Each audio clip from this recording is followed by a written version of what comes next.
So one of the herniations was between L5 and S1, and that's where the space was getting closed off right at the sacrum that was pressing on the nerve running down my left leg and causing all the trouble. It was excruciating, and I couldn't walk.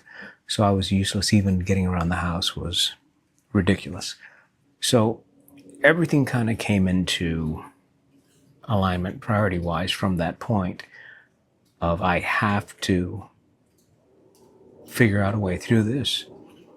And I went ahead and purchased a book. This is Rehab Science by Dr. Tom Walters. Rehab Science by Dr. Tom Walters. This book is a lifesaver. It's a simple system where you pick where your pain's coming from, and then it has basic templates that tell you here's some basic rehab exercises to do. The book's amazing.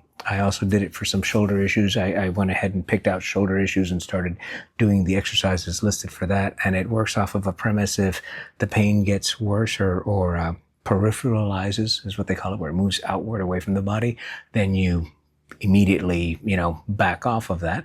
And if it stays centralized, you can slowly increase, the difficulty of the exercises that are being done.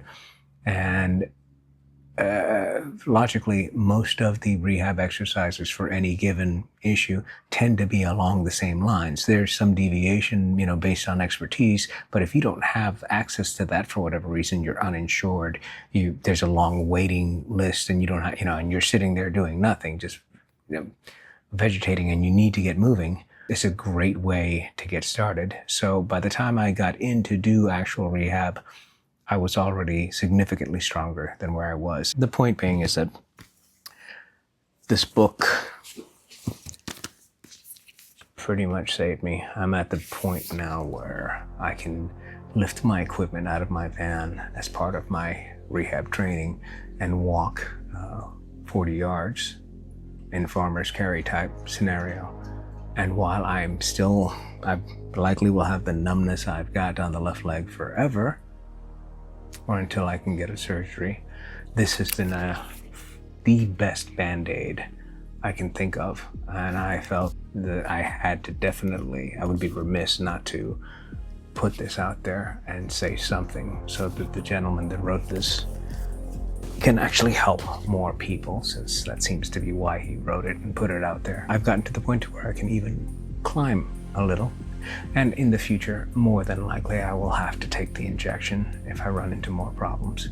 And I will more than likely have to have a surgery. But hey, once you're over 55, it's you're lucky with what you can get. You just try to keep moving. That's the key.